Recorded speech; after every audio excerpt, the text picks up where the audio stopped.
Good morning, brothers and sisters in the Dhamma. Welcome to Buddhist Fellowship. We're going to begin with our Puja.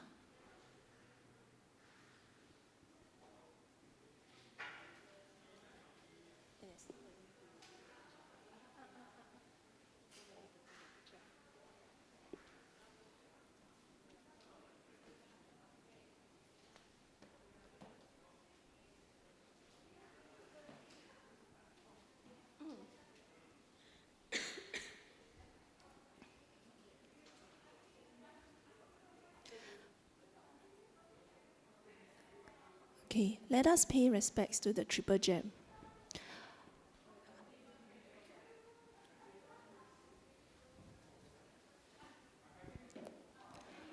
Araham Samma Sambuddho Bhagava Buddham Bhagavantam Abhivademi Swagato Bhagavata Dhammo Dhammam Namasami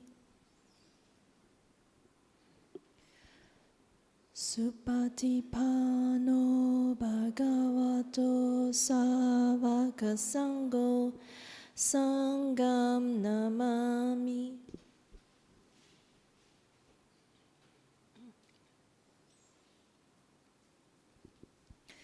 Please put your palms together to partake in the offerings to the Buddha.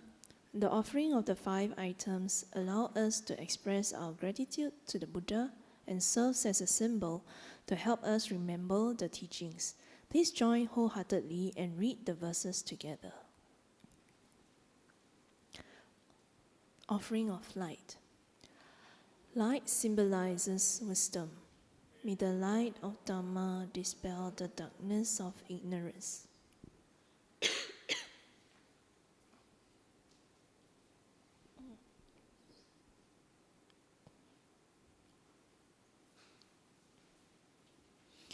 Offering of incense. Incense symbolizes the fragrance of pure moral conduct. This reminds us to cultivate good conduct.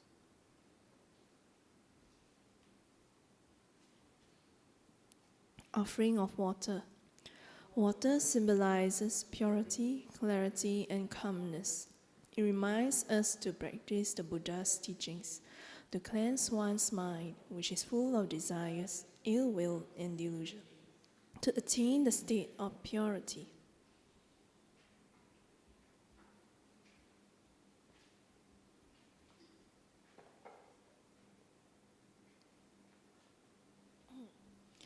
Offering of fruits. Fruits symbolize the ultimate fruit of enlightenment, which is our goal. They also remind us that all actions will have their effects.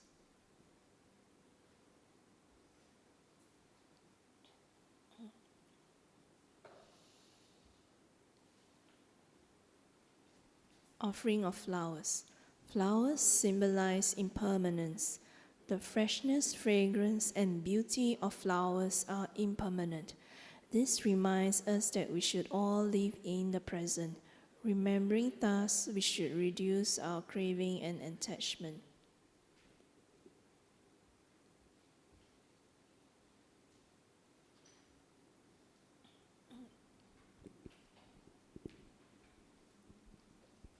Let us pay homage to the Buddha. Namo tassa bhagavato arahato samma sambuddhassa. Namo tassa bhagavato arahato samma sambuddhassa. Namo tassa bhagavato arahato samma sambuddhassa. Buddhang saranang gacchami, Dhammam saranang gacchami, Sangham saranang gacchami, Tutiyampi Buddhang saranang gacchami, Tutiyampi Dhammam saranang gacchami, Tutiyampi Sangam Saranam Gacchami. Tatiyampi Buddhang Saranam Gacchami. Tatiyampi Dhammam Saranam Gacchami. Tatiyampi Sangam Saranam Gacchami. We chant these verses to observe the 5 precepts. Panatipata Veramani Sikapada Samadhiyami. Adinadana Veramani Sikapada Samadhiyami. Kame Sumichachara Veramani Sikapada Samadhiyami. Musavada Veramani Sikapada Samadhiyami. Suramiraya Majapama Tatana Veramani Sikapada Samadhiyami. Let us recollect the sublime qualities of the Buddha.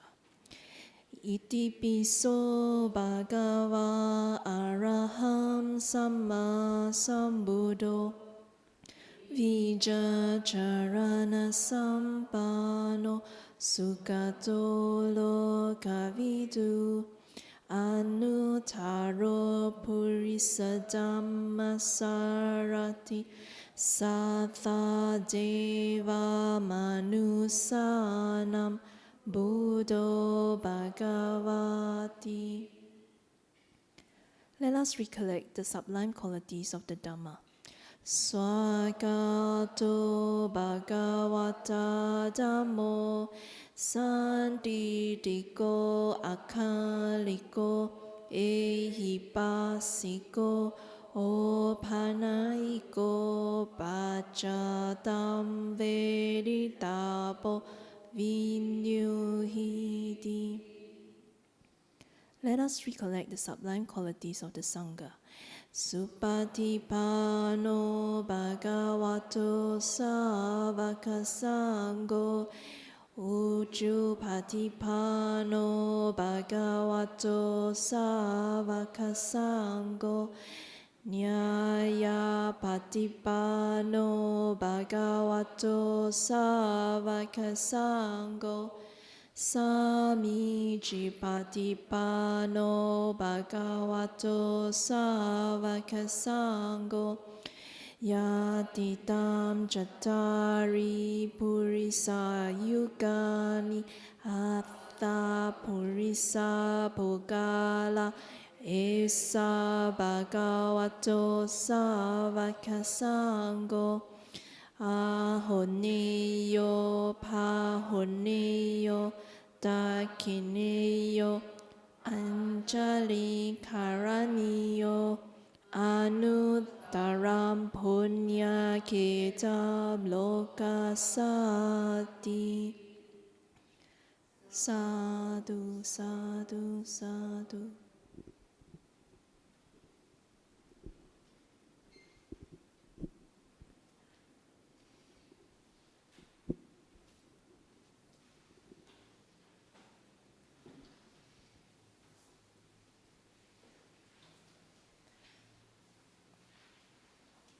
Okay, so for the announcements today we'll be having a DhammaTalk at 2 o'clock. If you understand Bahasa Indonesia, please come and join in this talk. You'll be on site, but if you are at home, you can also you can also tune in via YouTube Live as well. Bante Sunyo will be flying all the way from Perth. This will be his first talk at the Buddhist Fellowship. He'll be giving a series of talks and also a meditation retreat, a one-day meditation retreat on the 26th of November. You can sign up on Eventbrite.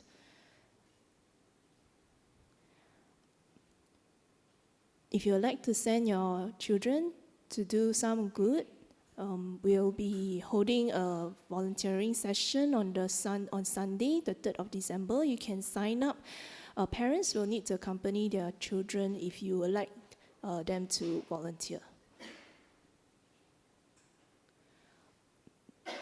We are having an upcoming BF Junior Youth Camp. It's selling out very fast. There are only 5 more vacancies left. So if you're interested, do scan the QR code and you can send your teenage children to this camp. This camp will be held on site at Buddhist Fellowship.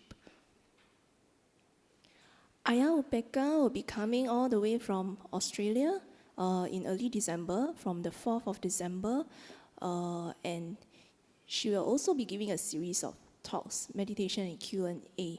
So does this need to be signed up on Eventbrite? Or this, you can just turn up. Okay, there's no registration required on Eventbrite.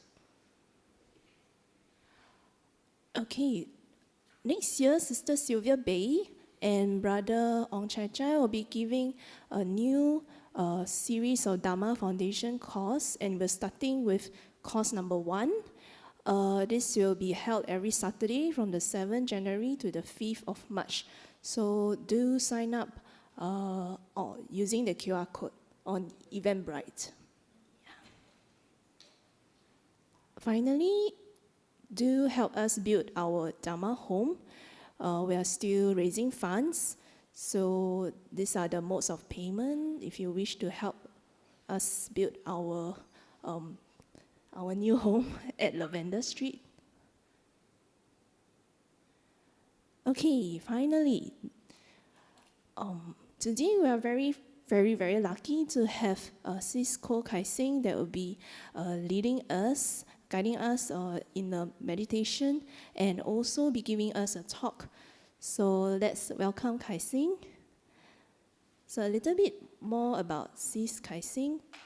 Okay, Sis Koh Kai Xin co-founded a strategic presentation consulting and training agency at just the age of 19. She's the honoree of Forbes 30 Under 30 Asia in 2020 and Tatler Gen T Asia in 2022. Sis Kai Xin actively contributes to the Buddhist community as well. She co-founded the Handful of Leaves.live, a Buddhist online media with the hopes to contextualize the Dhamma teachings to our daily life. Amidst the hustle and bustle of life, she frequently retreats to forest monasteries in Thailand for intense meditation practice. Okay, so Sis Kai Xin, over to you. Thanks for the introduction. Hi everyone, good to see you. So we'll first start the session by stilling our minds so that we can have a bigger cup to receive some of the sharings that I'll be offering you today.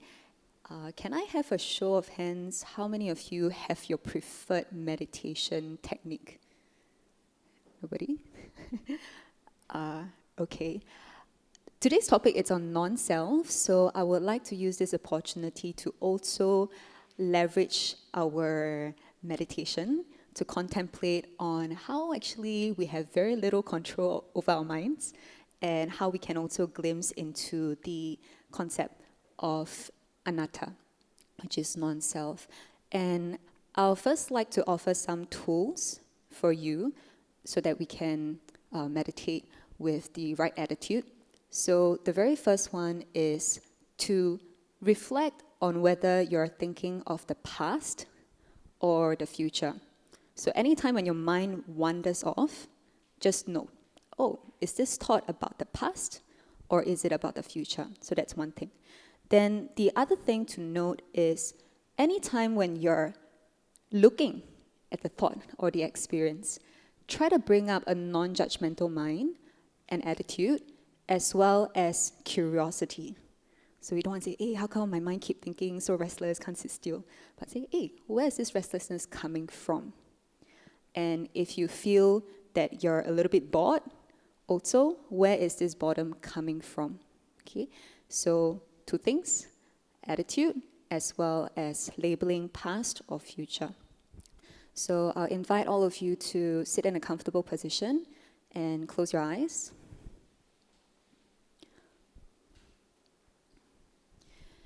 You may choose to put your palms on your lap, facing down or facing up. And imagine yourself like a tall tree.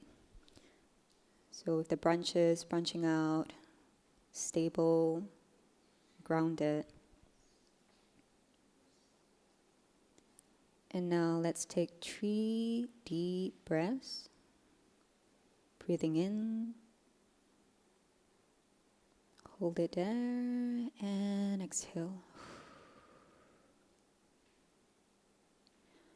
One more time, breathing in, feel joy.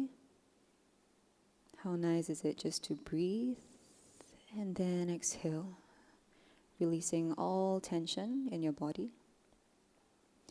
One more deep breath, in, and exhale. Slowly and gently transition to your normal way of breathing. Just let things be naturally.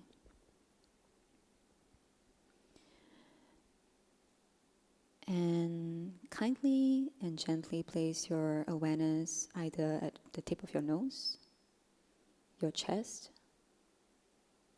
whichever you prefer. And our little challenge today is to just stick to that anchor where we started. Make that intention. I'm here to learn about my mind, strengthen my concentration,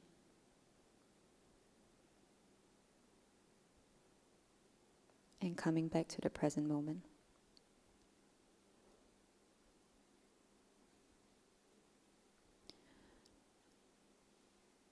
Whatever you prefer, you can maybe every inhale say boo, and exhale do.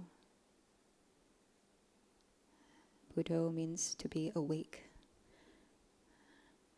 Or if you prefer, you can also count your breath.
Remember to bring rise to the non-judgmental mind.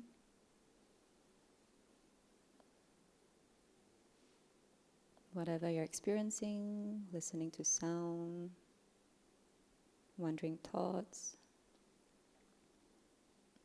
Sound is just sound, thoughts are just thoughts. And then come back to this present moment.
Each time you catch your mind moving to external object or thinking about the past or the future,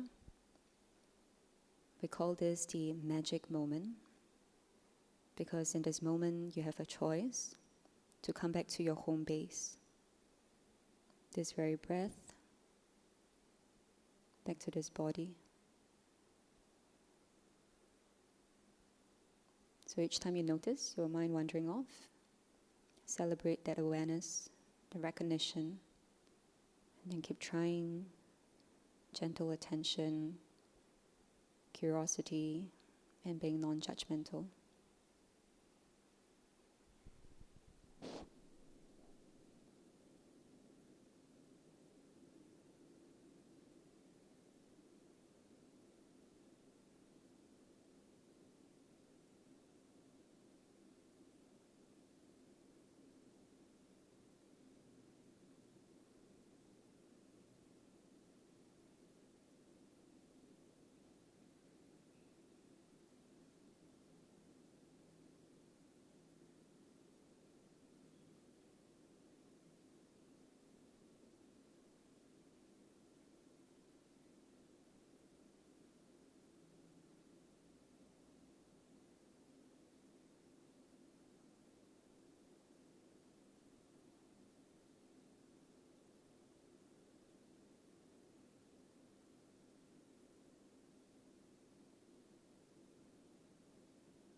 Now take a moment to just notice how you're feeling right now.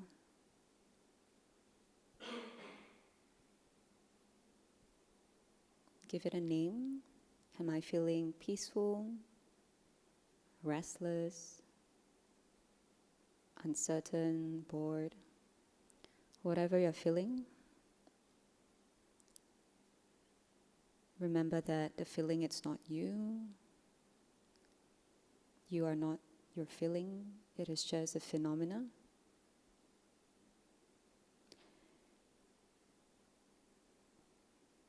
And as we come to the end of the meditation, I'd like you to thank yourself for dedicating your time, your attention to cultivate your mind.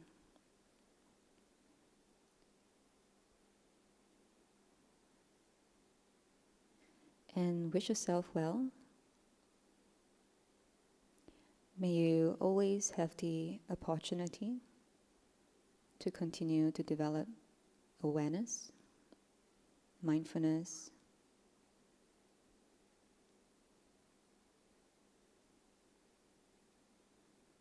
and if you feel joy in this experience, also note that, so that you can keep coming back to your meditation over and over again. Let meditation be your refuge. And then bring up goodwill. This opportunity to learn to cultivate our minds. Let us wish that all beings would also experience joy, We'll look at the circumstances with curiosity, with non-judgment. Thank your mind, your body. And let's take 3 deep breaths. Breathing in and exhale. One more time, breathing in, feeling joy, and exhale. Last time, breathing in as much air as you can put in your lungs. Hold your breath. And 3, 2, and 1, exhale. Don't open your eyes yet. I'd like you to draw your awareness from the tip of your nose or your chest to sensations on your body, your surrounding.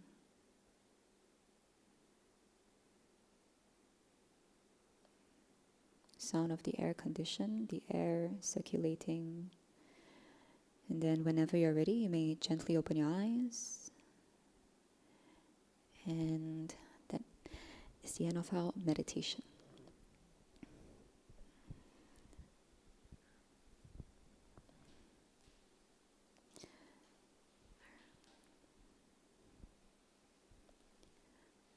All right.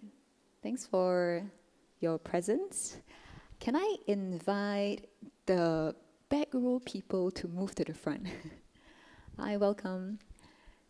And if you're not seated beside anybody, can I also invite you to shift a little bit so that you're seated beside somebody, because you'll have a introduction exercise. Okay.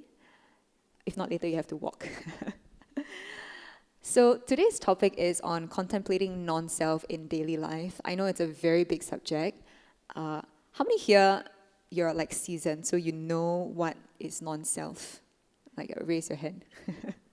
I mean, intellectually you know, but haven't internalized fully, that's also fine. Like, you've heard of this term non-self.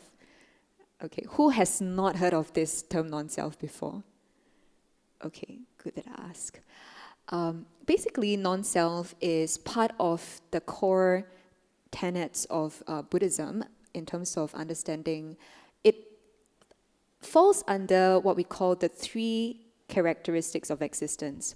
That means if you are born, you will definitely experience, number 1, dukkha, which is unsatisfactoriness, or some people call it suffering. Number 2, it is impermanence. So all things would change, right? Just like when you meditate, your thoughts would change. Some moments you feel more peaceful, some moments you feel more restless. Or phenomena, we can see changing nature in the world when we read the news, like, wow, you know what's happening. And then the third one, it's harder to grasp. It's called non-self.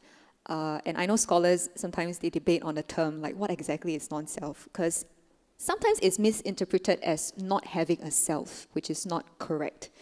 One of the teachers that I follow, Ayya Khema, a late nun, she described it as callessness. So anything that you see that is tactile, that is conditioned, it is empty of self, like an absolute entity. So already it sounds very abstract, right? Hence, today, I would like to share some of my reflections in life, because I myself am on the journey to really internalize. I think a lot of times when we read through like scriptures, it's very easy for us to intellectualize, to define. But how do we put it into practice?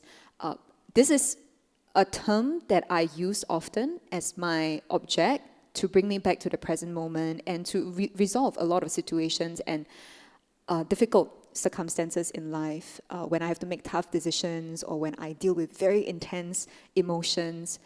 This always helps me to look at things in a better perspective. So hopefully with my reflections, you can also benefit. And when we talk about non-self, first we have to understand who is this construct of self, right? So I would like you to turn to the person next to you and just introduce yourself. I know some of you are regulars, Some of you are new here. So to get to know each other, can you have eye contact with the person next to you? Okay. If you want to shake hands, you can shake hands. If you don't want, you can just say hello. Spend 1 minute to introduce yourself. All right, spend 1 minute to introduce yourself. So everyone should do this. It can be in twos, in threes, that's fine.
All right, take another few more seconds, wrap up your introduction. Make sure you share both ways.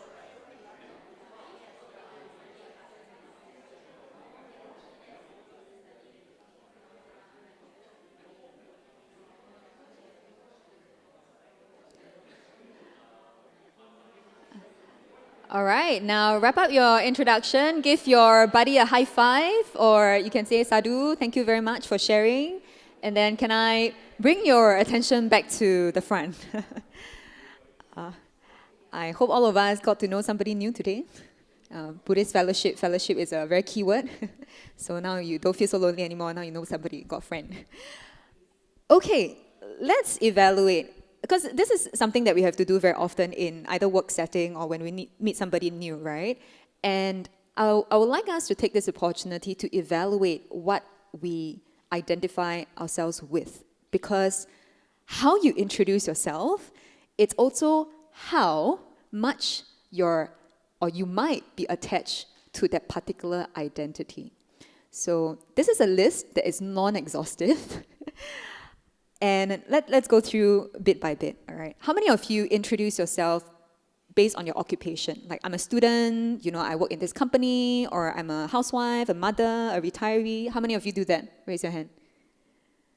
Okay.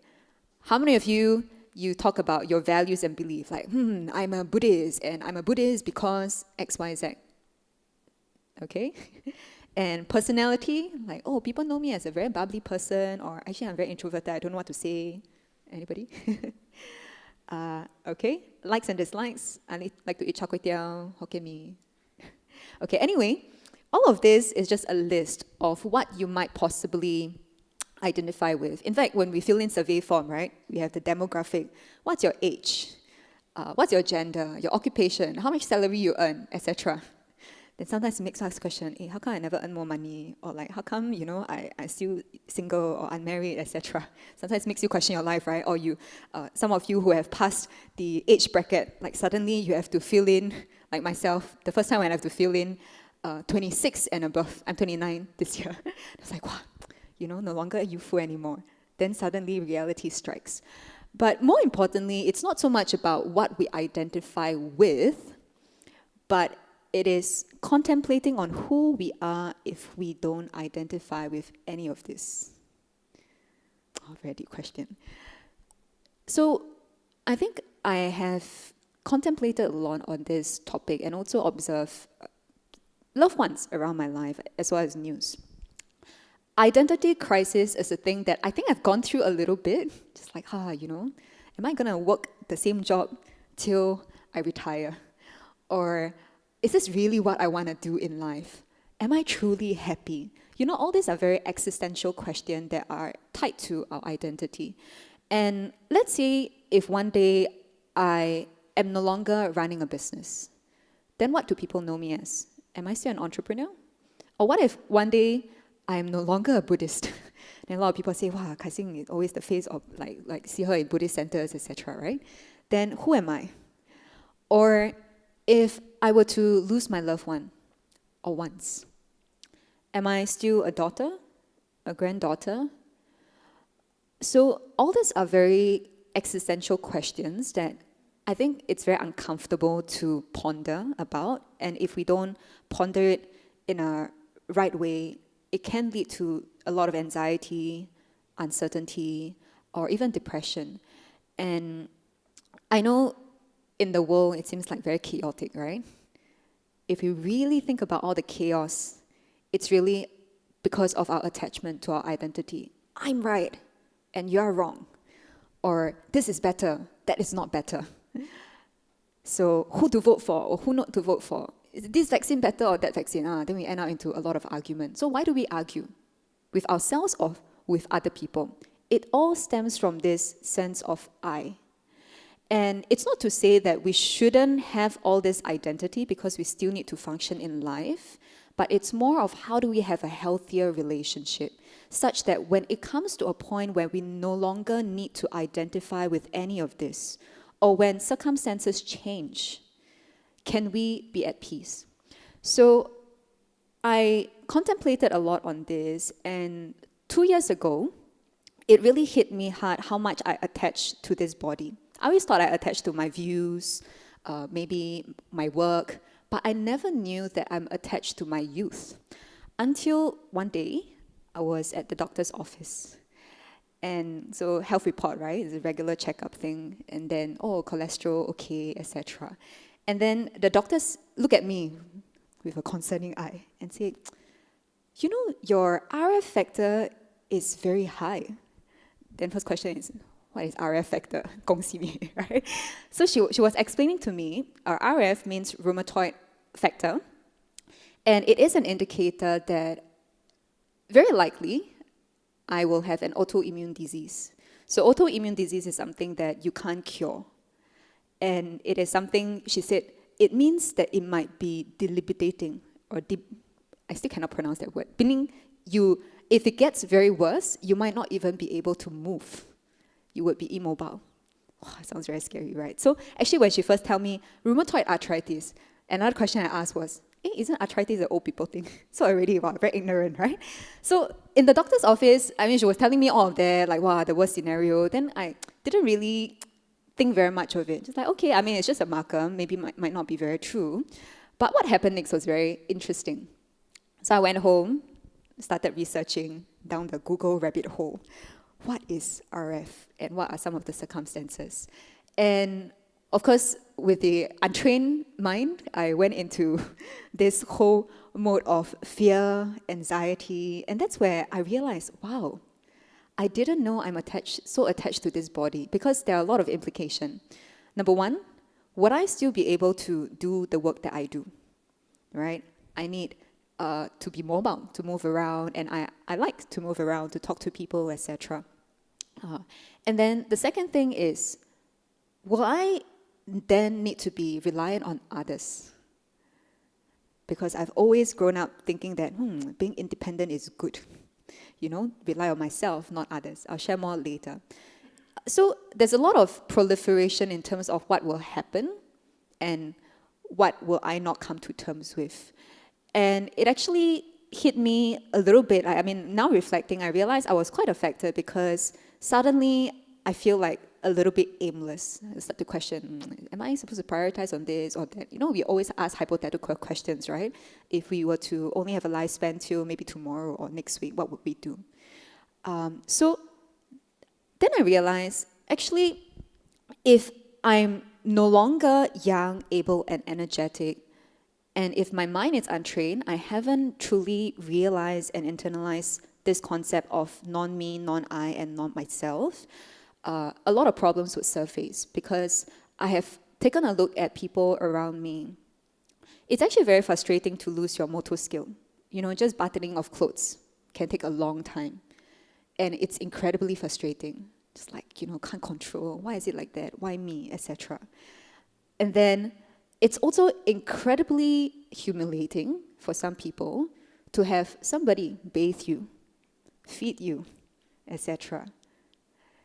And it's interesting because it's something that we all have to eventually accept.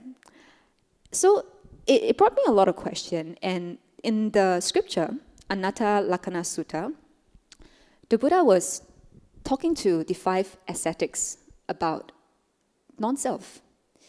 And he started off, this is in a setting of Benares. So for those who might not know, the 5 ascetics used to train with the Buddha, lead a very austere life, etc. And then the Buddha decided to go the middle way.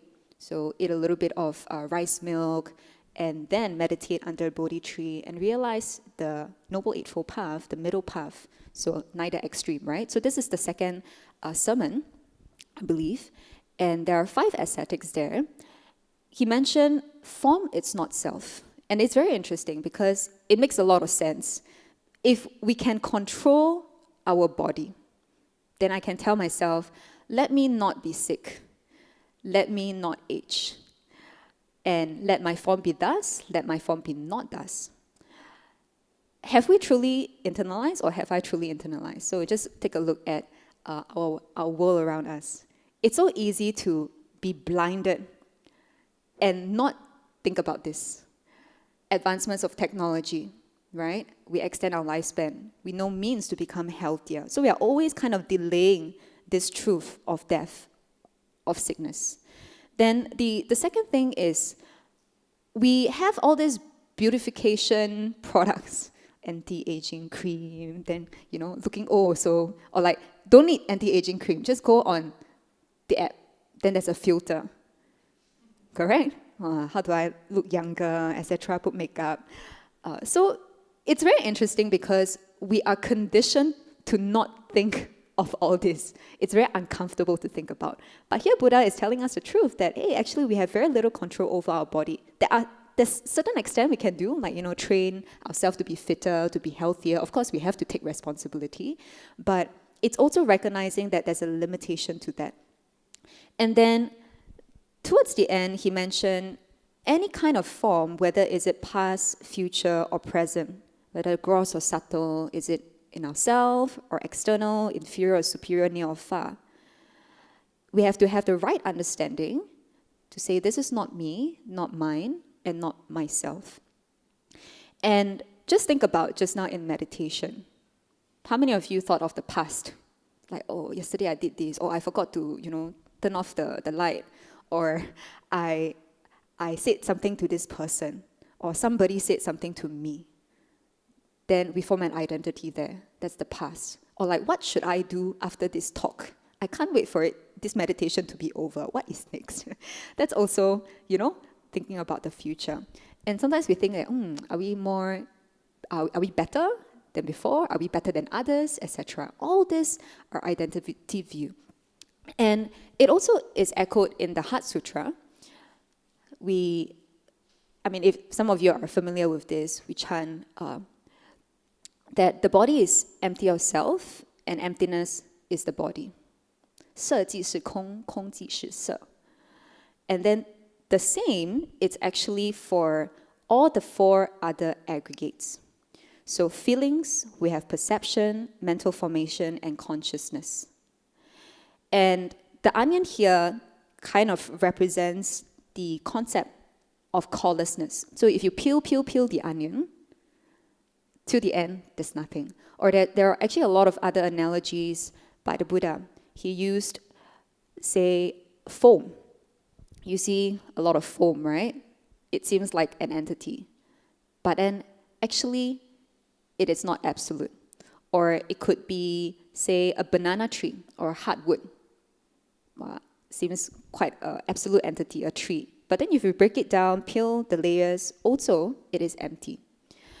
And then this is actually what Thich Nhat Hanh wrote. Whoever can see this no longer needs to attain. But then in a conventional life, what are we trying to achieve then? There's always some form of meaning that we need in life, right? What are we working towards? This is something very habitual that I have since young, very goal-oriented. So it's always what's next, and what's next. But the interesting thing is that it's not so much about the 5 aggregates. It's not so much about not accepting that we have no feeling, etc. But it's the not understanding of the nature of the 5 aggregates as non-self.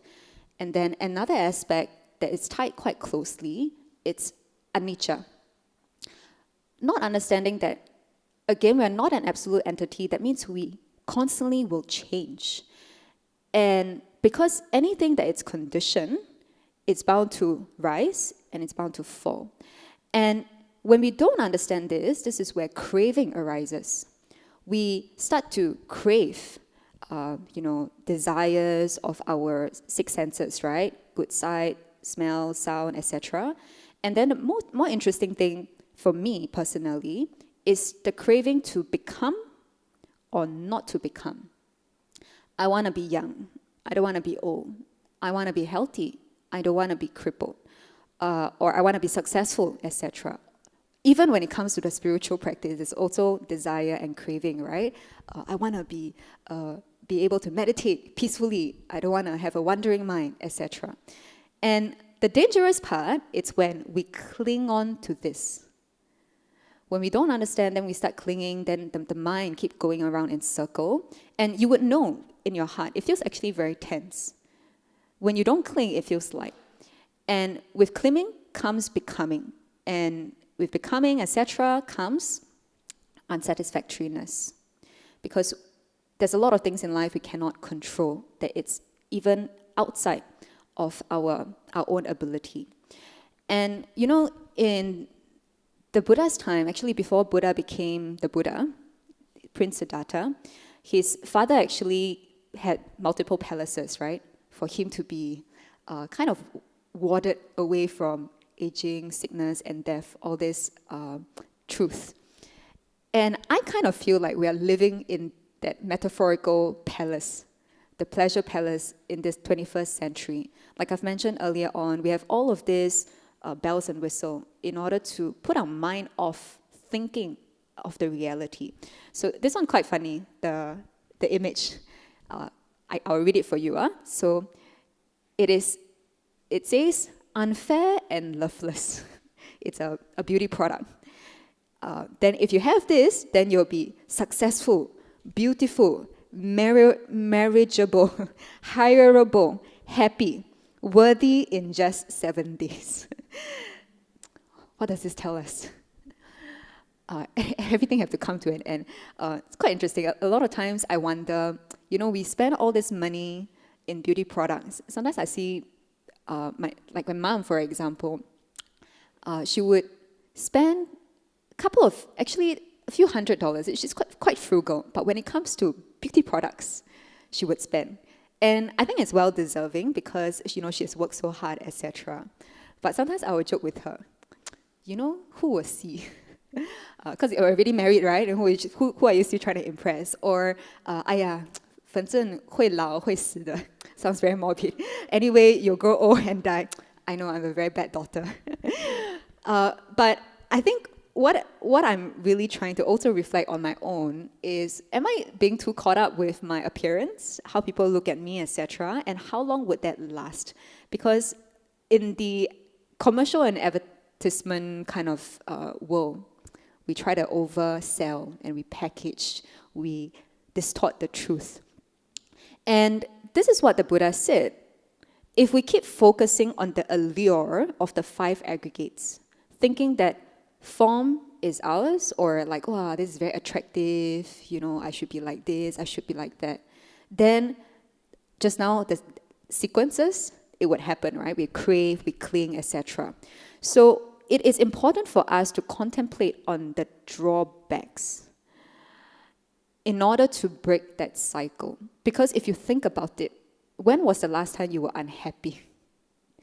It is definitely something to do with the 5 aggregates, definitely something to do with craving and clinging. Even, in our very pampered life in Singapore, right? Just dealing with the weather. Sometimes, wow, very hot. then want to switch on aircon, so convenient, right? And then aircon spoil. Then what do? Wow, frustrated. Then the aircon person never come. Wow, lagi frustrated. It's like, why so hot? Then you start to blame. It's like, global warming. I ask you use less plastic. Then we start to go into this whole round of debate and we blame other people or even ourselves. Or we were like, life is tough, right? So that's a whole long line of proliferation. But then if we can catch ourselves to say, hey, actually, why am I feeling so agitated and frustrated just without having the air condition? It's like, because I like comfort, I like pleasure. I'm trying to serve this whole sense of I. Then that itself is an opportunity for us to contemplate, to say, let me sit with this discomfort. How would it be like just to sweat a little bit? Then our perception of our circumstance would also change. So I find it useful to use an acronym. So this is from my own personal reflection. I thought we can use this MRI scan to really see whether we are very attached to ourselves and contemplate on our daily life. So the very first is what's on our mind. Meaning to say, what do we keep thinking? Especially in meditation like just now, if you think about work or you think of your loved ones, don't try to dismiss it because that is a clue of what you identify and you're attached with. Then the next thing is to think about how do you respond to it, right? How do you respond to the thought, to the situation? Is it with fear? Is it with uncertainty, with a little bit of agitation, etc.? And then how much inner peace do we have? Are we unshaken by the 8 worldly winds? So I'll go through one by one. The very first one is what's on our mind. This is again non-exhaustive. Probably a lot of us can identify with it, right? Who we were, we did this, we did that. Who we want to be.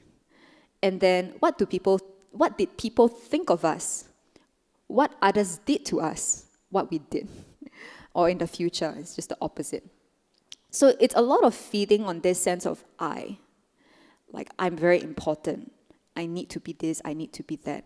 And the ironic thing is we're never satisfied. So I'll share with you a very interesting story.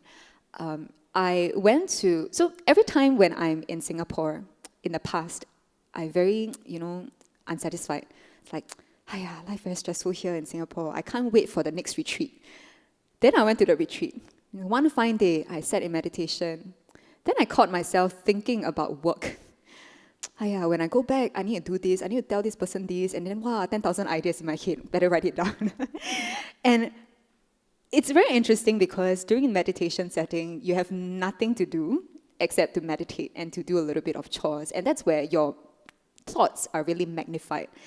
And then I noticed that I can sit for 2 hours and I'll just be thinking of the past, the future. And then here I am in Singapore, when I'm working, I'm thinking of wanting to go in the monastery. How ironic is it? So how many times are we like that? We are in the situation already, then we keep thinking of what's next. I was like, I shouldn't have done this and that. So I caught myself and I realized, hey, I'm actually wasting my time thinking of something that I cannot control. So let's come back to the home base, the breath, and then just contemplate on non-self. And then when it comes to what occupies the mind as well, for example, if we have a pie chart, right? Maybe 70% of the time I'm thinking about work. Then I have to ask, hey, if I can replace this 70% with something else, what would that be? Or why am I thinking about work all the time? Is it about feeding the ego? Is it about feeding the feeling? Then the next thing is about how we respond to situation. Again, the list is non-exhaustive because a lot of the times it's conditioning, right? So what we value or our past maybe experiences has taught us something, form a perception, so then a habitual tendency is to react.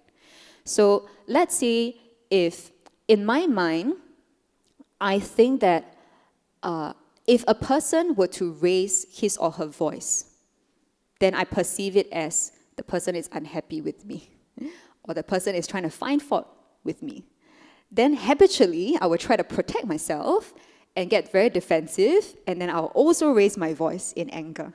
But if I can see this chain of events and start first by identifying, okay, this person is raising the voice, but I might not necessarily want to associate it with the person is angry at me.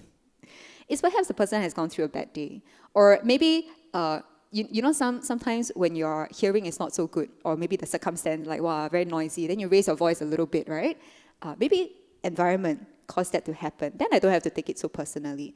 Or maybe the person just wants me to know that, hey, this point is really important. So if I can depersonalize it, it would change my response. Rather than saying, wow, this person is trying to find fault at me, why always like that? Then I would say, okay, understand, filter, what is it trying to say, and then respond in a more calm manner. And I think we get very caught up sometimes also with different situations like politics, ideology, etc., who to believe, who not to believe. And I think a test here is, let's say if you identify as a very devoted Buddhist, and then you walk down the street, and somebody is going to say, wow, Buddhism, it's nonsense, and start shouting out the vulgarity. It's just like, you foolish people, blah, blah, blah. Usually this happens very much online. Then you can start to see, anger. Why this person like that? And the more you feel anger, the more you're attached to it. So actually, if you walk the stairs outside of this room, right? Somewhere, I think on the 3rd level, you would see this phrase. Anger in the wise is like a line drawn on water. Anger in the wise is like a line drawn on water. It's like, yes, there is the circumstance that create this feeling, but we don't cling onto that feeling. So we catch ourselves, it dissipates very quickly, just like water, right? You can't really see the line. But then if we cling onto it, it would be like engraving the line on the rock. So practice is kind of like progressive. First, maybe we keep holding grudges, a lot of resentment. We see this person, a bit buay song, the face, Then who can we forgive? Maybe this is a homework for today. Think about, who do we really hate? Then why is that the case? Then can we learn to slowly let go? All right? So how do we respond to situations shows a lot about this sense of I. And then in our very materialistic world as well, I think we have a lot of praise, blame, wanting status. Every time we see social media or even the news, like, wow, I wish I can be like that. Then with all this ideology. So if you were to be blamed, then can you be equanimous? That's a true test. They call it 八风不动, right? And then if you experience pain, then can you still have that inner peace? So here's another story. When I was meditating in the monastery, I was like, I need to sit still, etc. And then obviously you sit for very long, your pain would come, right? It's like, wow, my back pain, etc. And then there would be a moment of stillness. Then feels very peaceful. So I went to consult Ajahn and say, Ajahn, I experienced this. I managed to go past the pain and then feel bliss. How can I sustain that? How can I make sure I can prolong the bliss? And he was very skillful. He said, actually, the whole point isn't for your pain to go away or for it not to be there. It is for you to accept pain. So even though you feel pain, you don't make it a problem. Even though you feel pain, you don't make it a problem. And this is so important because I wish at the beginning of my meditation journey, people would have to tell me earlier. Because I always say, wow, people sit so still. Then, compare, right? Like, how come they can sit for so long? Then I'm like here, fidgeting. Then it can be very discouraging. Until quite some years later, another Ajahn, I consulted him. And I say, wow, I always have this tightness in my chest. Is it a problem? Because I've consulted other people. They say like, oh, you have a lot of baggage, your chest very tight means you 放不下, etc. Then I'm like, I don't think so, leh. Then they asked me to circumambulate the statue how many times. Then I did that already. Then they say, you circumambulate, you seek forgiveness, you'll cry one, then you'll release all your past baggages. So I did that. Nothing happened. I still feel tightness in my chest. Then I'm like, wow, I got a lot of doubt. So I went to see this Long Po, and then he gave me again very skillful advice. He said, when you sit for long, your leg pain, right? Your back feel a bit sore, right? Then I'm like, yeah, very, very normal. Then you say, then your chest tightness is the same thing. Why do you make a problem out of it? It's just part of the body. Being too still, sometimes it's uncomfortable. It's a bit too rigid. So the moment he asked me not to make a problem out of it, I have never experienced chest pain anymore. Wow, such a good antidote, right? So it's really about our association to our experience. And if we really want to check whether we ourselves have this attachment of I in our day-to-day life, this one I heard from one of the sisters. Say, you take a group photo, then you observe, what is your first thing? Is it to look for your face? If to look for your face, right, I mean, a bit, sense of I a bit strong. Correct. So we can also take all of this into our different aspects of life. Of course, this is not the whole aspects of life. So when it comes to work, for me personally, I thought responding to criticism and feedback is something that I've learned a lot.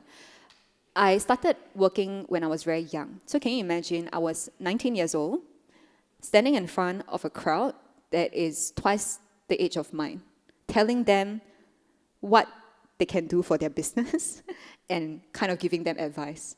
So very naturally, it feels very, how to say, some people call it the imposter syndrome. Like you feel like you're a fraud.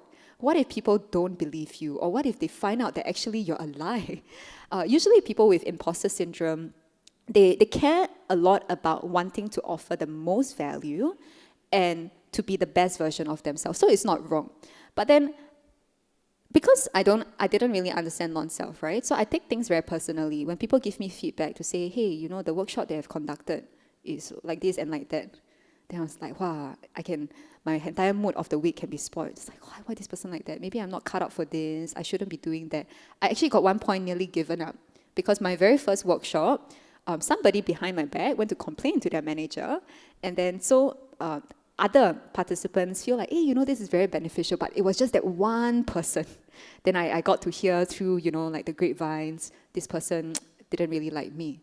And I'm like, okay, maybe I shouldn't be doing this. So if I were to cling on to the self very strongly, I would have not gotten so far. I would have shut down my business, actually.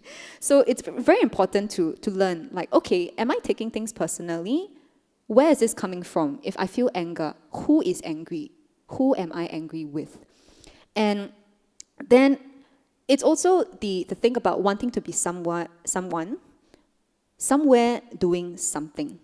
So no matter how much achievements or accolades that we have, are we truly satisfied? Looking for the next promotion, looking for the next big deal, want to earn more money, then it's never enough. So me and my business partner actually, we often discuss, how far more do we want to grow the business? Do we want to be this multinational company? Or is it just more of a lifestyle business that, we like what we do, we have good employees, we have a good team, and that's enough. So it's very important that we had that conversation. Otherwise, we'll be like, wow, chonga, then it's never, never going to end. And then when it comes to relationship, this is something that it's more close to heart. So as mentioned, growing up, I have learned to be very independent.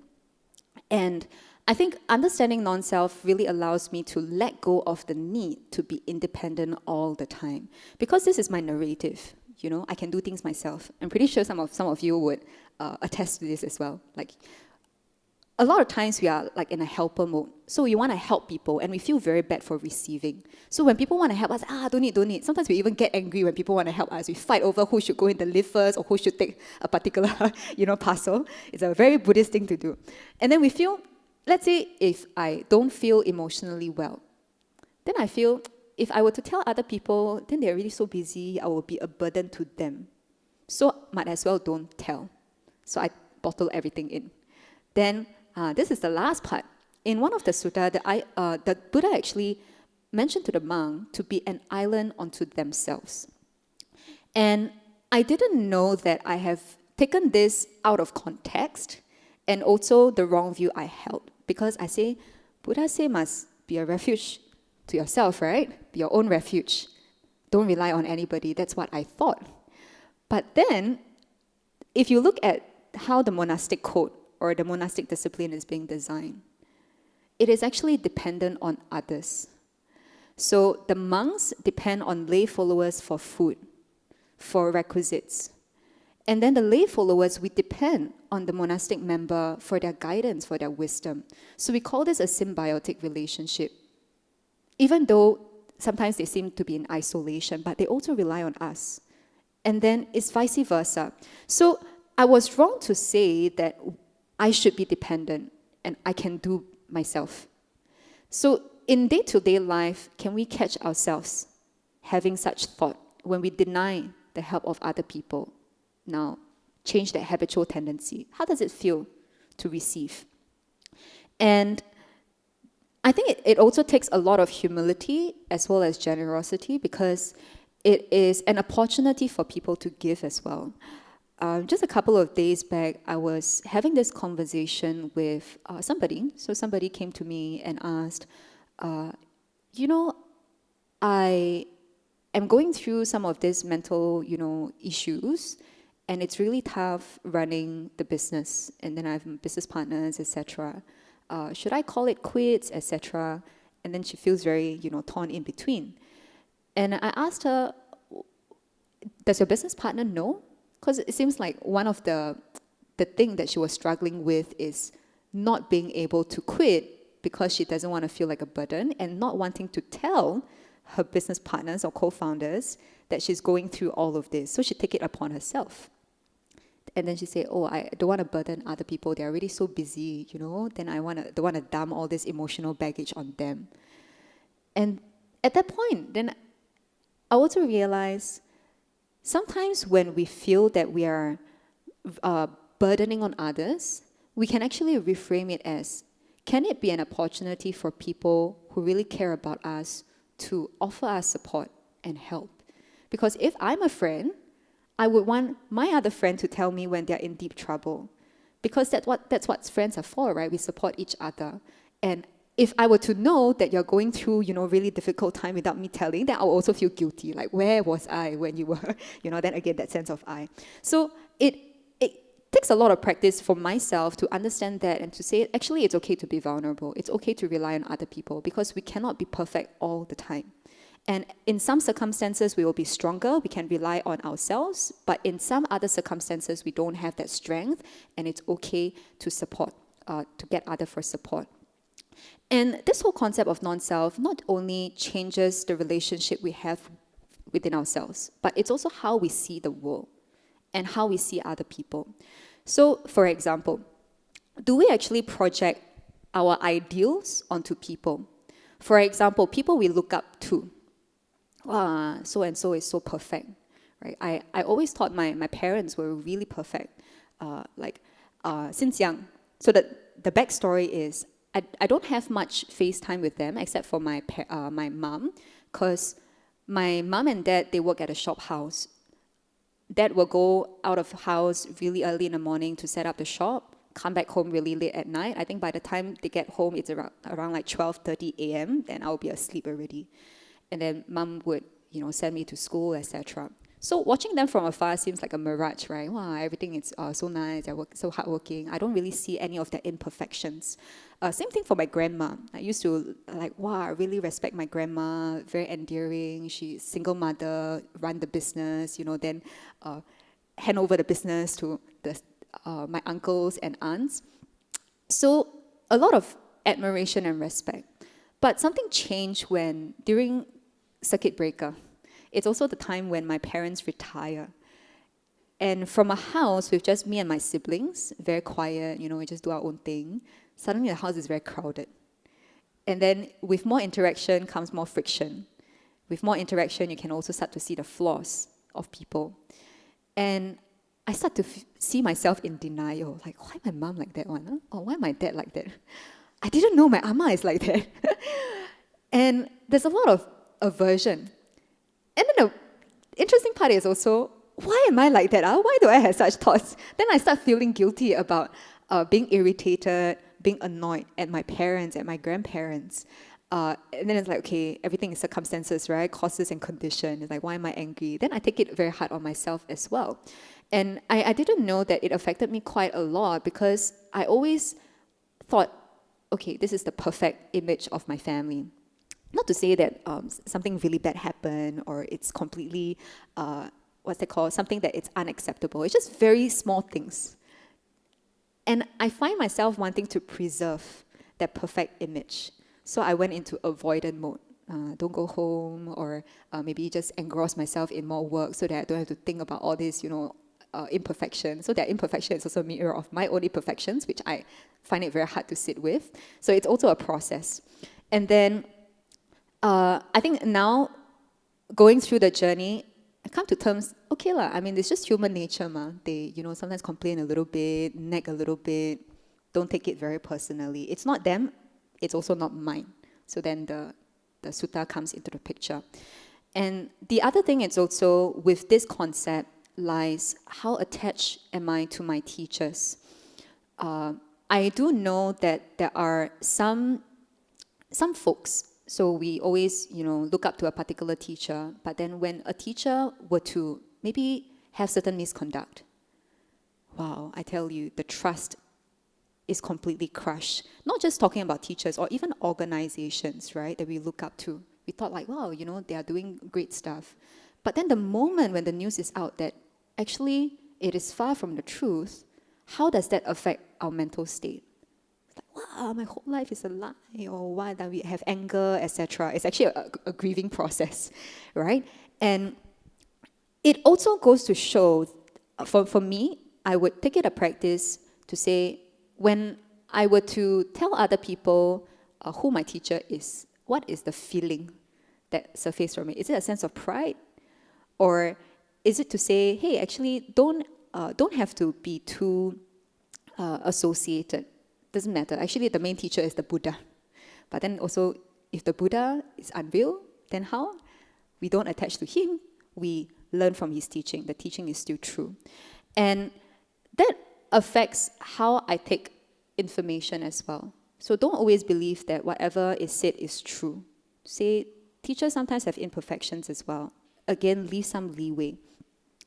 And if I believe if we can see non-self, we can change, we can allow change to happen and accept change when it happens, so it doesn't take us too much by surprise. Then the other aspect about how understanding non-self to me affects how I see the world is this. I know I'm not supposed to talk about anything political, but I would leave it up to your own perception of who you see when you see these two people. Because some people would see them in terms of what is portrayed in the media, either with a lot of admiration or a lot of hate.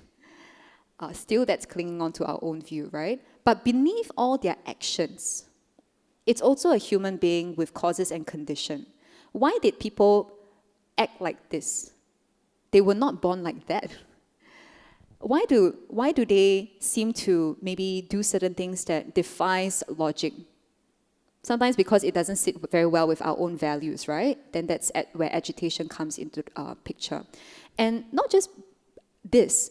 If we can see non-self, it also gives us or see room for change. So let's say we always frame people in a bad light. Say, wow, this person in the past keep doing this and that. No matter how many chances I give, still like that. Then it's a fixed view already. We don't allow change to happen. We don't truly understand that, hey, actually, there's no fixed entity. So I think if we understand, we can be a lot more forgiving, we can be a lot more empathetic, and not shoebox people just in that deed that they have, or in that specific light. There is no true good or bad people. And then beyond just using non-self on relationship or how we see the world, it's also on the spiritual practice. Do we use our knowledge, our experiences to judge, to put ourselves in a moral high ground? When I first started learning Buddhism, that was what I actually did. So I thought like, wow, I never knew Buddha taught such wonderful things. So I went back to my parents and I debate. Why you offer this and that? Why you offer incense? Buddha never say want to offer incense. Wow, then I go into this full mode of trying to prove that I'm more well-learned and all they taught me in the past was all wrong. Again, a very, not very good thing to do, right? So I learned. that is actually a form of ego. Or sometimes I would see people having this sense of like, why this person break the precept? You know, shouldn't like that one. Why? I thought you're supposed to be a Buddhist. Why you go out drinking? You know, I thought you're supposed to, you always go meditate. How come you keep nodding off? All this judgment that we place on people because of the identity, correct? So catch ourselves when it comes to those moments. Do we think that we are more inferior or superior? And then the next part is also about giving. This one quite subtle. Do we give with a sense of self? Do I give to make myself feel good? Do I give because I want people to know that I'm a good person? When I give, do I want to shout it out to the world, hey, look, I've helped this person? And if nobody knows that I've done any act of giving, or like all my acts of giving goes unnoticed, what happens? So I also catch myself doing this. And in fact, there was a very interesting story by one of the Meiji. Giving is also a form of renunciation and letting go of that attachment and that sense of self. So the story goes like this. She was telling me that one of her devotees wanted to give a watch to this very good friend who has helped her a lot. So she asked Meiji for help. Like, Meiji, can you help me to, see which watch is better? So we went whole day. Couldn't find anything that she liked. So Meiji, very puzzled, is like, we've seen a lot of watches already. So what exactly is the watch that you are looking for? Then the devotee pointed at the watch on her hand and said, it's something like the one I have. Then she started explaining, because it's like this, because it's like that. And then explaining how well the watch is and how she wants to find something similar. So at that point in time, Meiji asked her, why don't you give your friend yours? Oh, cannot. This one very precious to me. Wow, God, don't know what meaning, then cannot. So 1001 reason of why she shouldn't forgo her watch. And then Meiji said, precisely because it's so important to you, that's why you should give. She's like, oh, cannot. Okay, so she was in a dilemma. Then she said she'll think about it. So sometime after, she met Meiji again, and she was so delighted. She's like, thank you, Meiji, for teaching me that lesson. I feel so happy because I finally gave that watch, and my friend was so happy. And wow, that very act of giving liberates my heart. I've never felt so light before, somewhere along those lines. And so it taught me that that very act of giving, it's actually an opportunity for us to be non-attached to what we identify with, objects, material things in our world, or even ourselves.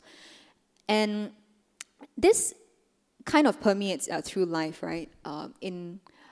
So this is another story. One of the pilgrimage, so went to India, then it's always the guideline to not give any money. Because if you give one, then a whole village will come to you, right? Or don't give anything at all. So many days passed. You're climbing up this, I think it was Voucher's Peak. And then there was this two small kid. It's really cold, by the way. It's two small kid. And like, tuck the shirt. Can you give? And then, because we are climbing, usually we will wear a couple of layers, right? So I took down one layer of coat because a bit sweaty. And then didn't want to give money, so he pointed to my jacket. Can give him? I tell you, in my mind, I'm like, wow, but still got quite many days to go, in the pilgrimage. It'll be very cold. I don't know whether I can take the cold. And in my heart, I was very attached to the idea that, I think I would suffer if I were to let go of this jacket. And number two, I justified, say, not supposed to give one. So went all the way out. Then what? The little fellow followed me all the way out with this other lady, Then I thought about what Meiji taught me about the watch. The harder it is to give, the more we should give, right? Then I'm thinking, okay, if I'm cold, I already have one coat, and then this poor boy wearing so thin layer, I'm pretty sure he can benefit. So what happened was, I didn't want to, give on impulse. It just went up, and then on the way down, he tucked my shirt again, and then I relented. I'm like, okay, I'll give. And then I gave him the coat, and to my surprise and so much joy, he asked me, so don't understand the lingo, right? Language barrier, etc. So he pointed to this little girl beside him, and then pointed at my jacket, say, can he give the jacket to the little girl? wow, double giving. So I say, of course. So give. And the amount of, I think the amount of joy that I experienced just by renouncing and seeing how other people give, like as a chain effect, it's something that is really priceless. And I think from then on, generosity becomes like a practice of how do I renounce? How do I slowly let go? So I thought that's really something inspiring from Mei Chi. Then this other thing about spiritual practice is the clinging on what the practice should be about. When I first started out, I think because of circumstances, I had this thought, why am I born a female? And it feels like females very disadvantaged, because when you take a look at the opportunities, right? Typically the males, they can get close to the ajahn, then they can, have this rapport. So I actually had this question to one of the Dhamma brother. I'm like, especially in the monastic code, like why is it so that it's, it seems very unfair that females can't be a nun in the forest tradition, etc., etc. And then he gave me a very interesting kind of perspective. He said, actually, it's not so much about whether like, is it a monk or a nun, etc. Even people who, like, not say just gender-based, but people who are less able. Maybe they can't walk, or maybe they have certain disabilities.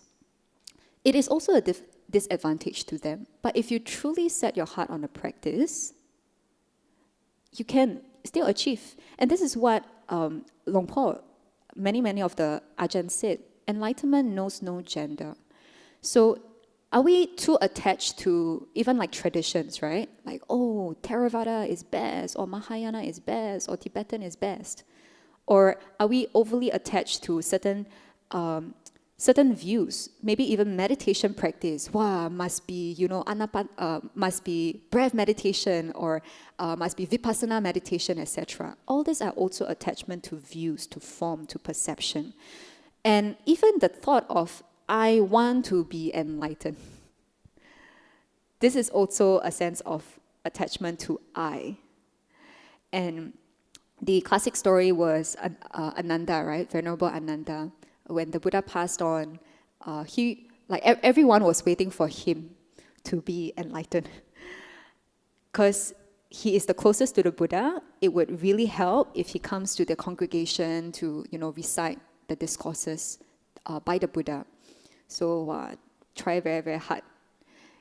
And then if you all know the story, the moment he stopped trying, it's like, cannot lah. The next day already gonna be the congregation, right? Cannot make it in time. Then he relaxed on the way when he was putting his head on the pillow. Then he get enlightened.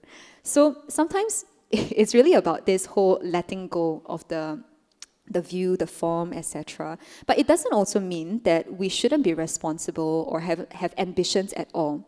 Because the desire to be a good self is still important before we can achieve the internalization of non-self. So another analogy is this. In one of the retreat, Ajahn Vimalo, if I remember correctly, he was saying how if you imagine a monkey has to go from one tree and swing to another tree. It has to first reach out and grab hold onto the next vine, let go of the one before, and then again hold on to the next vine in order to move forward. If he is like not moving at all, he can't even progress. But it's the case where once he has reached the tree, then he let go completely of the vine that got him there. So it's kind of the alternate version of the raft, right? We always say, when we use the raft to cross over to another shore, which is Nibbana, then we have to let go of the raft altogether. So it's kind of the same. It's not to say that, we should not have any attachment to self, etc. But it's to see at which point in time is it beneficial? Is it not beneficial? Is it skillful? Is it not skillful? At the end of the day, at the bigger picture, is it moving us towards being completely free from suffering. So this is a recap of how everything comes together. I think it's very beautiful because it's in line with the second noble truth, right? The cause of suffering. And then also we can see a little bit of dependent origination in here. And then there's the 3 characteristics of existence. So I highlighted clinging because this is the thing that would help to, really, number one, either make us dissatisfied if we cling on to our aggregates, thinking that it's self, it's an entity on its own, it is permanent, then we would be unsatisfied. And then we'll want to do this and not do that. So it's a very abstract concept, I think, to grasp because when going back to the start, right, when you look at the sutta, when the Buddha gave the sermon to the 5 ascetics, towards the end, it actually says that all of them got enlightened. So if you see this truth, you would really be free from suffering. And it's a constant journey, bit by bit, day by day, just from all this very menial thing, right? Like air condition, listening to people, feeling our emotions, etc. All these are opportunities for us to stop attaching too much to ourselves. And then I think we still very much operate in a very conventional level. We need to say, I am this or that person is that. Even when the Buddha operates at a conventional level, we know like disciples, this disciple great in wisdom, that disciple great in psychic power, etc. These are still things that we need to know to function. It's just, are we clinging on to it? So I would kind of end off with this as like an analogy of conventional and conventional reality, as well as the unconventional reality or ultimate reality, is this. We always say that the sun sets from the, is it west? Sun, west, east. Oh, now I'm confused. West, yes. Sun sets from the, sun rise from the east, sets from the west, yes. Or rise and set, right? So conventionally, we need to know this, wake up what time, etc., time zone, meeting. But does the sun really rise and set? No, it doesn't. So I think it's the same for the Dhamma practice. When we understand and internalize the Dhamma further, we can start to see, actually, yes, there's truth, sun rise and fall. Sun also doesn't rise and fall. So non-duality. And the question, so who exactly am I? We are just various of causes and conditions. All right? So here is a little summary. Just note moments when we identify and what we identify with and whether there is a source of suffering. And we can use the MRI scan. What is on our mind? How do we respond? Whether we have inner peace. And then also try to see our circumstances as causes and condition. People are not absolute. There's a room for change. And then when it comes to them changing, it would be so much more acceptable for us to, come to terms with certain conditions.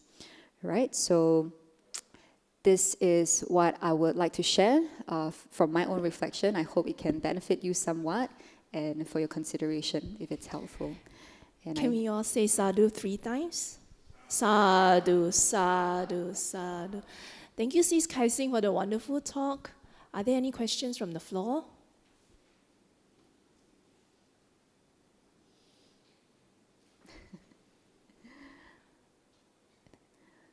Okay.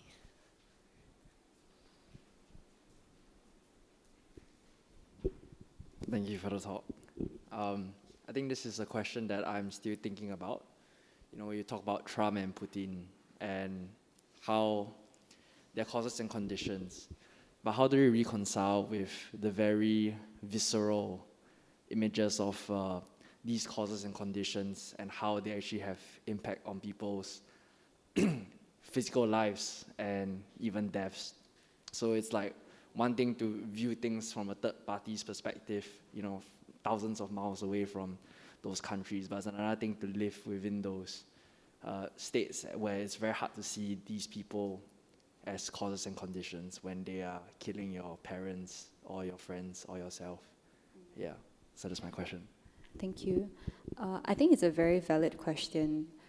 especially when you're in a very trying circumstance itself. It's very hard to dissociate the person from their deeds. I would first like to clarify, it's not to say that when we see them as causes and condition, we don't keep them accountable for what they do. I think it's more of how we respond to the situation. Is responding in anger going to be beneficial? Are we clinging on to the anger? And then what can we do that is more constructive? And are we seeing like them as like, wow, this demon, or this person is terrible? That's also a form of view. Or can we see that actually this person is also suffering very much? Because he or she, whoever, it's also clinging on to the 5 aggregates, which then gives rise to this becoming, wanting power, wanting status. So that itself is an opportunity to recollect on clinging to the 5 aggregates and understanding non-self.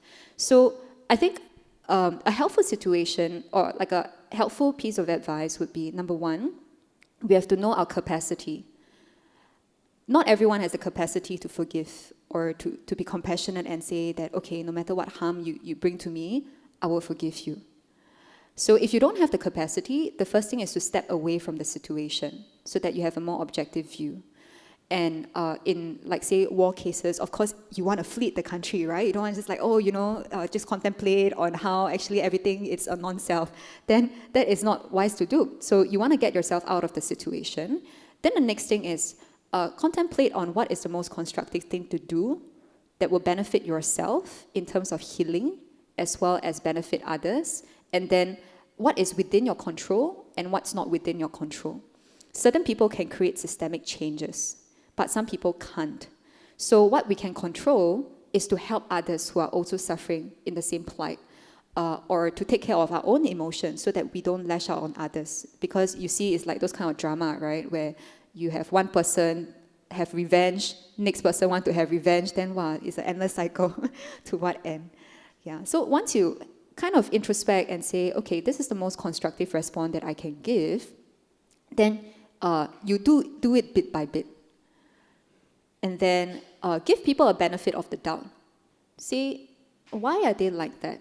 So when it comes to certain special cases where people want to redeem themselves, so King Ashoka is actually one great example. He killed so many people, or even Angulimala killed so many people. But that is not going to determine who he is. It's just part of his life history. And then he redeemed himself, became a very devoted Buddhist, done so much good. We wouldn't have Buddhism today if not for him, actually. So I think the third part is, really opening the opportunity to say, hey, is there room for change? Because change can go both ways, right? Either for good or for bad. And hopefully we are on the more optimistic side. Yeah, I hope that answers your question. Yeah.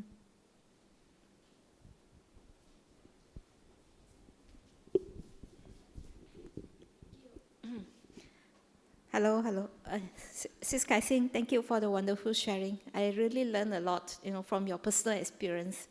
So my question is, despite all this knowledge of non-self and all those things that you've learned and years of practice, sitting and all that. So when it comes to just a little bump along the journey, whether it's personal life or in your work, you still get shaken. You still, and then the self-criticizing mind will come in and says that, you shouldn't be like that. You're a practitioner and all these things. So my question to you is that, how would you handle a situation like that? I'm sorry if you had replied something similar because I was in the washroom just now. So. Dinner. Okay. No, not at all. Yeah, just see your views on this. Yeah, understand. Thank you. I resonate because I have a very critical mind, and I'm quite harsh on myself actually. So I think how to use non-self to reflect what I find helpful is also to note, okay, I'm feeling this way about myself. I have certain perception and narrative about myself, how good I should be, or how bad I am. But that it's also non-self, right? So once again, what is the most constructive thing to do? It's not to cling on, to say, okay, perhaps the bump on the road have made me lash out at my parents. I've snapped so many times and I feel so bad. Like, wow, I thought I'm a good person. Actually, I'm terrible, right? And then to also say, hey, this is an opportunity for me to be gentle and to be compassionate. I'm not my feelings. It's just circumstances, causes and condition, which kind of made the seed of anger ripen. And also look at it with curiosity to say, this means I got more work to do. And how can I progress? What support do I need? So I think for self-critical mind, it's very important to be more compassionate and just dissociate, to say, it is me who experience anger because circumstances, etc. So try to tear the situation apart rather than I am angry. Yeah. Is this not self-justification? Like you try to justify your action to say that I am not this and I just want to separate from the situation? So it's very subtle. Like the craving to become and to not become, right? It's very subtle. Like I want to be better or I don't want to be better. I don't want to be an angry person. So I would say there's no hard and fast rule to do that. But in order for you to know whether you are being truthful, it's always to, do the introspection. Am I, like when I say, I deserve to be angry because this person did so and so, then why do I feel a need to be deserving to be angry? Then sometimes it's also helpful to look at our past conditioning. Who taught me that I have to react to the situation in anger? Where did I pick it up? Usually it's actually from childhood. So maybe when we are a child, we feel very helpless. And then maybe we have witnessed a situation where a fight happened, or maybe somebody got bullied. And then the angry person managed to protect him or herself. So we process, anger is helpful. It is my protective or coping mechanism. Yeah. Then noticing that, it's actually very moving a little bit to reframing already. Yeah? So once we know that, then can we reframe to say, now I have more tools, I have support system to help me cope with certain situation. I am no longer that child who is helpless, who can only react in anger to help myself. Now I can still come to the same outcome with so many other options.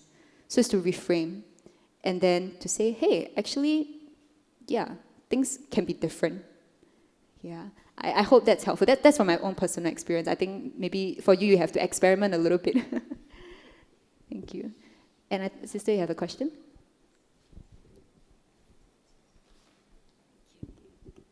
Hi.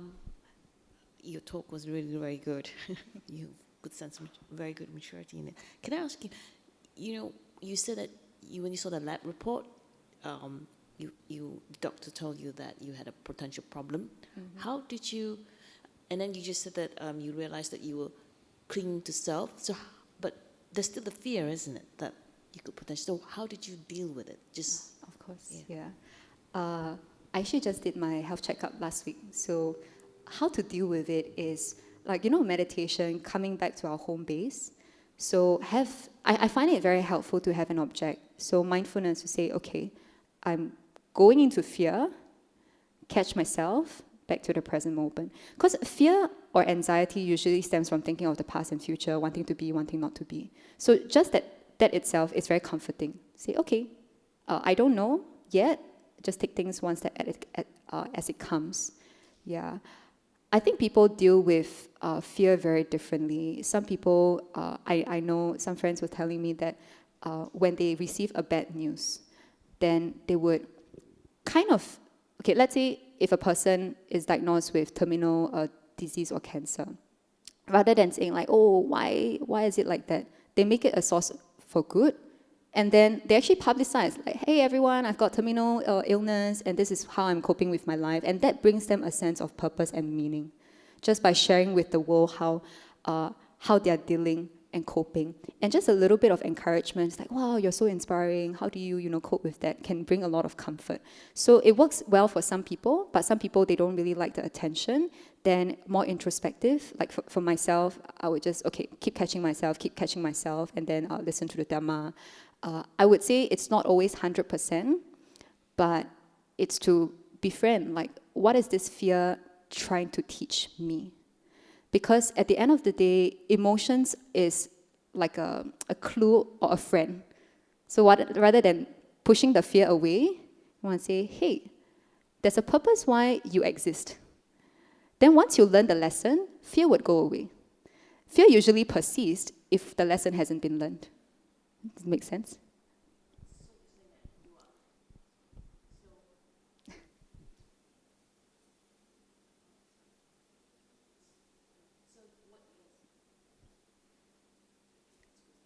Oh, it's okay. I can hear you. I can repeat the question for everyone else. It means that you just accept what is going to become. So you accept that you have the sickness and you just take it as it is. In other words, I don't know whether I have it yet because I don't show the symptoms. So I wouldn't say I accept, but I say, okay, I know it's going to come. What can I do? So rheumatoid arthritis is like an inflammatory kind of chronic disease. So yeah, whatever I can control, like my diet, my lifestyle, I try to. Then when it comes, I'm like, why me? Why pain, etc. So trying to train my mind to not take pain personally or not take any kind of illness personally. Yeah. I see. Okay. All right. Thank you. Thank you. Anyone else? Are there any other questions? Sis Kai Xin's practice is very inspiring. Would you like to share about your time in the Thai monasteries? What about? Yeah, I think we were talking just now, right? Like you went to 2 different monasteries, one by Ajahn Tan. Yeah, Ajahn Tan and Ajahn Anand. And Ajahn Anand. Would you like to share your experiences? Sure. I'm thinking what would be beneficial. I think first is, so I follow the Thai forest tradition, and that's because it's in line with my personality, or it suits me, like simple, and for some monastery a little bit austere, so it can help me to kind of see how I would be like outside of my comfort zone. So I was sharing with sister earlier on that for Ajahn Tan's monastery, Wat Bunya Wat in Thailand, there's actually no electricity in the kuti. So the common area, yes, there's electricity in the kitchen, but then when you stay in your little hut, you're isolated, there's no electricity. So it's quite funny because I didn't know this when I first reached my very first time there, because foresty, right? Even though it's not like fully dark yet, the canopy kind of restricts certain light from coming in. So like, okay, it's getting gonna be very dark. So natural instinct is to look up for the switch. Like, hey, where's the switch? Then where's the switch? Try to find. Then I look up. Oh, there's no light. Wow, how? And then I realized, oh, they have a lot of candles in this little cabinet. So we just have to survive with torchlight as well as candle. That really taught me to get out of my comfort zone because, in our Singapore life, you're, like, for me, I'm very comfortable, hot ready on aircon, or like you have a nice, mattress or a bed to lie on, and pretty much dealing with, even like Wi-Fi. Anytime my mind is restless, just pull out the phone, right? But there, okay. No electricity to charge the phone, and then also a bit paiseh to charge it at the kitchen. When people say, hey, how come you charge your phone every day? Is it you use your phone a lot? It's like, okay, I have to restrain. So switch off my phone. At most, do a little bit of reading. That itself, it's also trying to calm the restless mind, right? Like nothing to do, pace up and down, then read. But then it's also a practice to say, okay, reading is also trying to feed the mind with certain thoughts and then slowly let it go. So I find it to be quite an interesting practice. I highly encourage everyone to try any kind of formal meditation retreat that is at least 1 week, because it's usually by the 3rd day that your mind would settle down, that you will start to see progress. Usually the first and second is very, very restless, and then you're like going nowhere. And I would also encourage it to be in isolation, because especially if you find comfort in people's presence, it can be a test for you to see how you are going to be with yourself. And I think it also strips away a lot of the comparing and judgmental mind. So like in a group retreat setting, sometimes you, like for me, I'll beat myself out, like, why the person sits so straight, so many hours already. Then sometimes secretly wish that the person would move. Very, very bad, the defilements come in. I'm pretty sure you all laugh because you can resonate. And yeah, I mean, while those are interesting moments to catch my defilement, but I feel that it's a bit distracting to interact with people or just seeing too many people's presence. So I usually would combine like group retreat as well as self-retreat. And it's very nice to just do the routine that the monks do. So you wake up early, join some monasteries, they have more communal activities, so you join them for morning chanting, and then, start of the day, very power. Then even though you wake up like yawning, but after that, a lot of energy. And then after morning chanting would be, they would go on alms round, so helping out at the kitchen, or for meals, you would sweep the leaves and stuff. It's very, very simple life, and pretty much the entire day, you're on your own.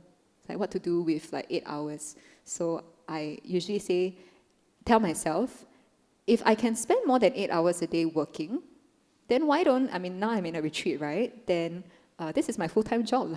I keep wanting to come, then now I'm here already, stop wanting to go back. So, 8 hours. Of course, clocking 8 hours a day is a bit tough. So, yeah, also kind of regulating, am I pushing myself too hard? Who am I trying to prove?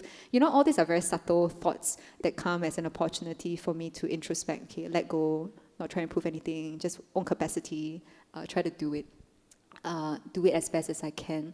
And depending on your inclination, I think sometimes you'll draw inspiration just by seeing how the monks conduct themselves. It's like, wow, I struggle a lot already, right? Then can you imagine the monks that are here for how many years? So I think it's really that cross sense of inspiration. When I say cross sense, it's also because one of the time when I was in the monastery, Ajahn was telling the monks, so it's actually very interesting to see what's outside of the formal DhammaTalk. So Ajahn was telling the monk and say, hey, the lay devotees are so faithful. They come to meditation retreat, and then they also wake up very early in the morning in order to give alms. So use this as a source of motivation to be diligent in your practice. So you see how that interdependence. And sometimes in the past, I'm like, wow, I'm such a burden, then like keep taking their food because we have leftovers, right? Then I feel sometimes my practice not so well, not very deserving of the food that was given to me. Say, the food is actually not for me, the retreatant, is for the monks, it's just leftover. I don't deserve, again, the becoming and non-becoming mind. So I think in such circumstances when the condition is very quiet, that's where the mind becomes extremely loud, very uncomfortable, but it's a good opportunity to actually develop. Yeah.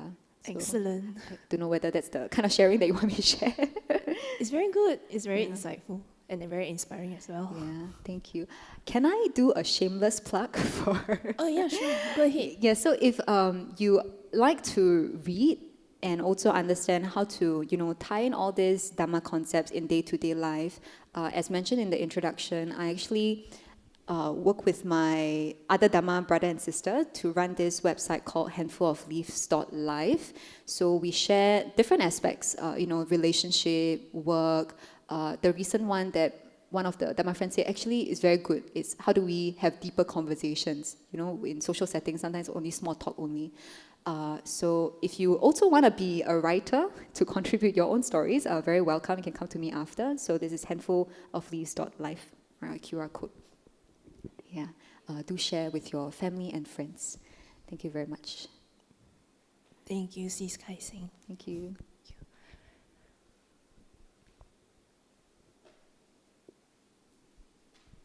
Closing and dedication of merits. In Anjali, let us invite all sentient beings to participate in our acquired merits.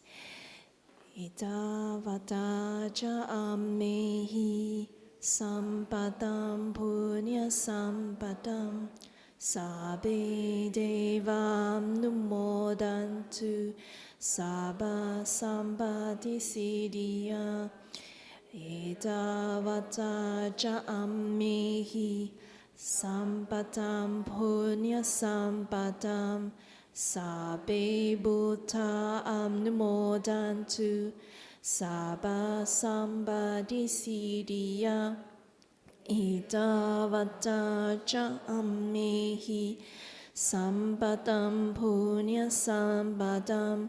Sabbe satam numodantu. Sabba sampati siddhya. Let us dedicate the merits of participating in a wholesome Dhamma activity to our departed relatives and friends. Idame nyatinam hotu sukhita hontu nyatayo. Idame nyatinam hotu sukhita hontu nyatayo. Idame nyatinam hotu sukhita hontu nyatayo.